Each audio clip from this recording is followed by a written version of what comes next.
Morning guys, it's Katie with Begging for Balance. I'm here with Lena this morning and I wanted to make a video kind of explaining the process of what it's like having a dog come in on muzzle and how I go about knowing when it's time to remove it and kind of all the details of that. The first thing that I always want to start with is that in the back of my mind, I always know that any dog is capable of biting. So I consider all the factors, environmental, what the dog's body language looks like. All those things are very important. Obviously, it's important if the dog has a history to kind of get the most complete history I can from the owners. That's really important. But even with the information from owners, I take that as a small indication of what the dog may be capable of or what things might trigger them or when I need to be even more careful, but I don't rely heavily on that. So the history, those types of things, I kind of log that information, but I start every dog kind of the same way. I'm looking at their body language, how they seem toward me. Are they fearful of me? Do they seem really pushy and confrontational with me? And then we kind of work from there. So gradually, I start correcting them for different things. So waiting at threshold, like you have to wait before we go through the door. If I correct the dog, whether it's a leash pop or some sort of physical correction, or when we start using the prong collar, am I getting a defensive response from them? Are they overly defensive? Some dogs, like, even if you're just like, no, and give a little leash pop on a flat collar, will be super defensive. So, I'm looking at all that. I'm looking at their eye contact. I'm looking at, are they avoiding me? Just all those things are coming into play in my mind. And then we have to just go through the regular motions of what it's like for them to stay here with me. So they have to kennel up. I have to start teaching them kennel up drills where they wait before going in, wait before coming out. How does the dog seem about that with those interactions? We're close to each other. They don't know me that well. They haven't been here that long. So it's a new environment. I expect them to be a little nervous and concerned or like unsure of the place. But am I getting any like dirty looks from them? Am I getting pushback? Those types of things I'm looking for and kind of logging those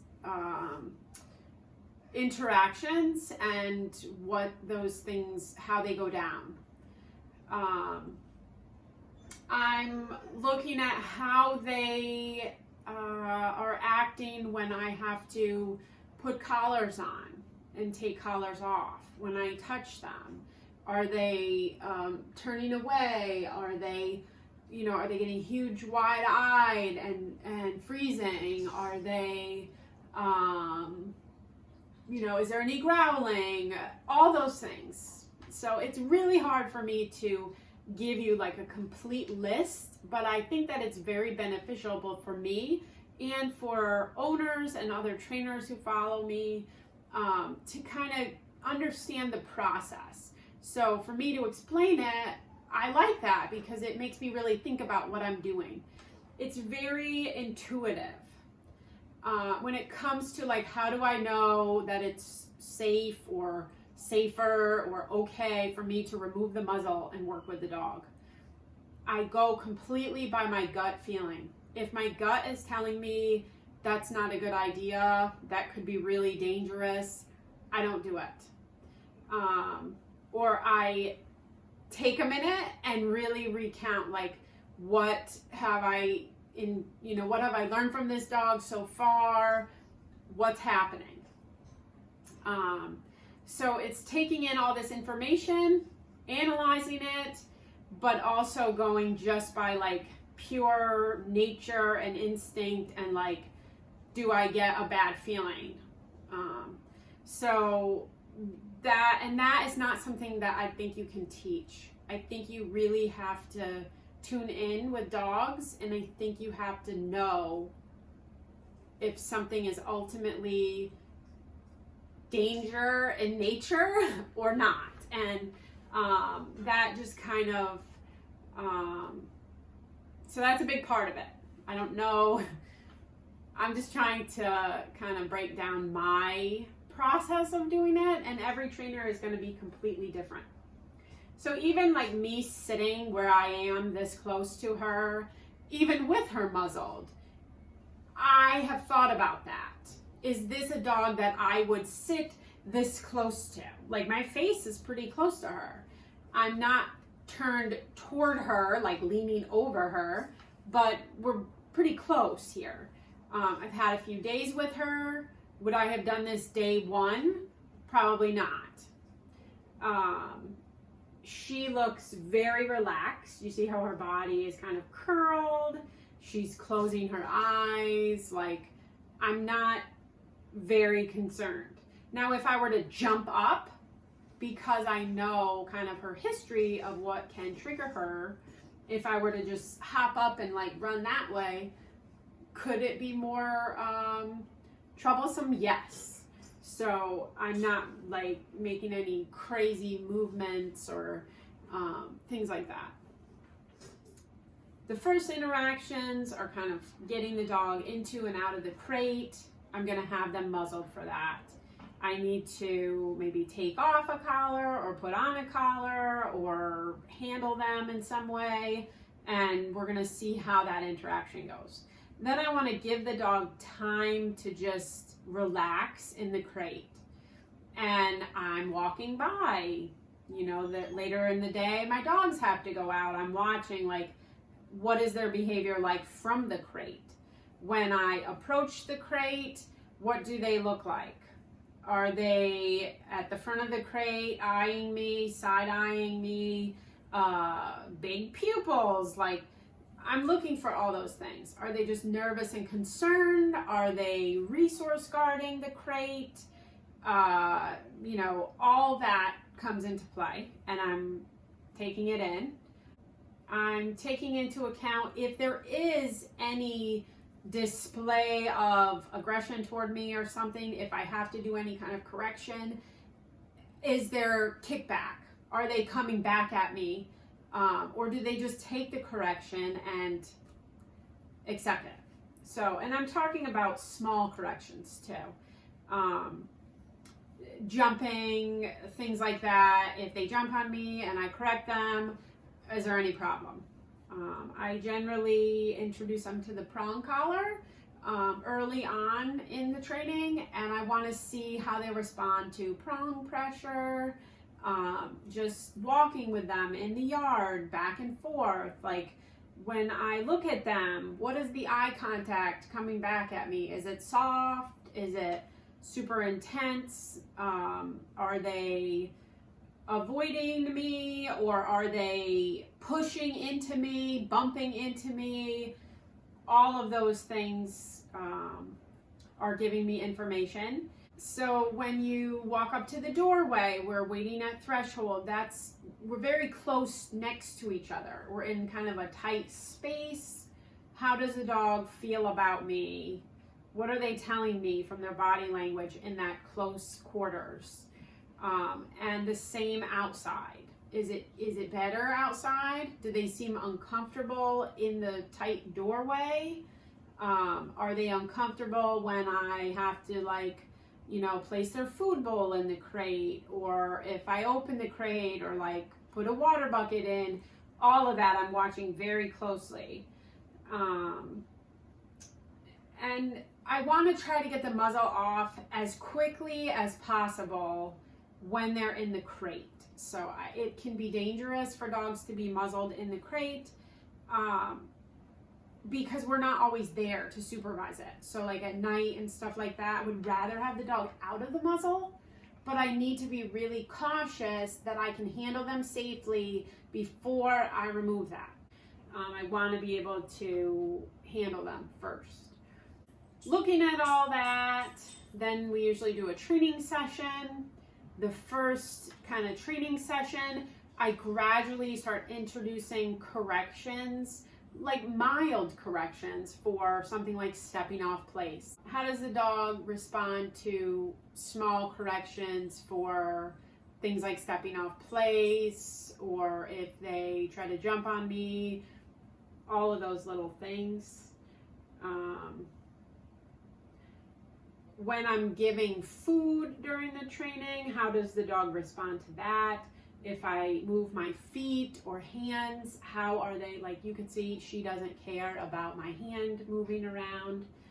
That's good. It tells me like she's not highly defensive toward me right now, or I'm not in immediate danger.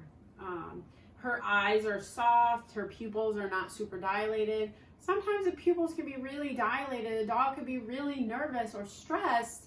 It doesn't mean they are going to bite you or try to bite you, but it means you need to be careful, caution, like watch what you're doing, pay attention, proceed with caution, and don't overpressure the dog unnecessarily either. So unless it's something that you need to do in order to elicit a response so you can create an inhibition. So then when I've gone through that first initial training session with them, maybe we've done a walk, I've interrupted some maybe reactivity on the walk, and sometimes that needs a bigger correction or, you know, a more dramatic correction of some kind. How does the dog respond to that? All that has given me information. Then I'm assessing that, looking at the dog and thinking, how do I feel about this? So when it comes to the muzzle, it's not a once you take it off, it stays off all the time situation. It's more of a tool that we use in certain situations, and I want to be able to have it on for certain things and off for other things. So when that gradual process of deciding I want to remove it, if I have gotten good information from the dog, good feelings in my gut about like, it seems pretty safe. Obviously nothing is completely safe when it comes to dogs and biting, but if I feel good about it, I'm going to start removing the muzzle, most likely in this kind of process. Depends on the dog, but most likely I'm going to take the muzzle off when they go into the crate. That's going to be the first like test of how are they doing. As long as it's not a dog that has like resource guarding of the crate or anything like that. Usually I'm going to take the muzzle off when you go in your crate. And then the next step might be like, okay, now I'm going to take you out for potty, which is pretty non-confrontational. We're just walking out in the yard. There's more space out there. I'm not correcting obedience. We're not like face to face, turned toward each other very much. And then after the dog's doing well with that a bunch of times, then I might decide like, okay, I'm going to bring them out of the crate, put the muzzle on for gearing them up, putting on collars. I'm not going to be comfortable handling them yet without the muzzle on. And then we're going to do a training session with the muzzle on. And then maybe midway through it, if everything feels good and I'm not having any issues with them, then I may start taking it off for some of the training. And if they're doing really well with that, maybe they still wear it on the walk. In case we have to address reactivity and it's just, more of a situation, or I might be concerned if I were to live in the city and like when I'm going to go out for a walk, there are going to be people in very close contact with me and people that potentially may not listen and may reach to pet the dog. So I may have the dog muzzled for the walks. So kind of then I may just use the muzzle for gearing. Some dogs are really uncomfortable with being touched. They're just very touch sensitive, and they're really defensive when you have to touch them, and you can tell they're really uncomfortable, or they've already had, you know, a bite history with being handled and things like that. Then I'm going to muzzle the dog for longer. Some dogs may get muzzled for gearing the whole time they're with me. It may be like a thing that I recommend to the owners. If you have to do a lot of, you know, putting collars on and off, or like cleaning their ears, or things that they're not that comfortable with, it's better to muzzle them. Like, there's no harm in using it.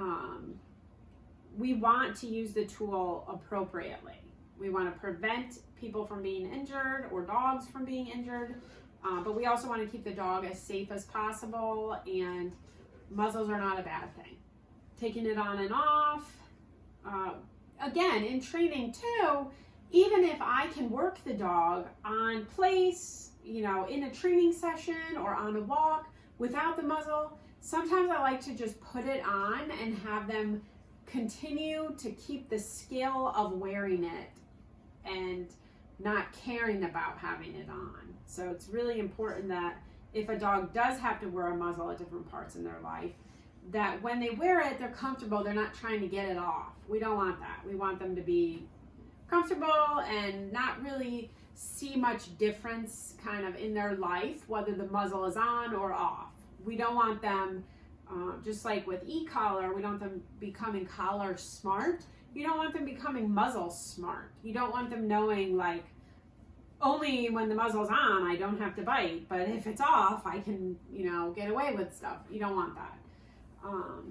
So just kind of keeping those things in mind. Those are just some parts of how I consider when it's time to remove the muzzle, and what I'm looking at, kind of what's going into that process. So I hope that some of that is helpful for people. And I also have another video like this that I did in the past, and it's hard for me to articulate all this and really think about, like, what is my process and all that. So, you know, I may post that other video at some point too. If you'd like to watch both of them, they're probably similar, but if I'm forgetting any points. So I hope that you all have a good day, and we'll talk to you later.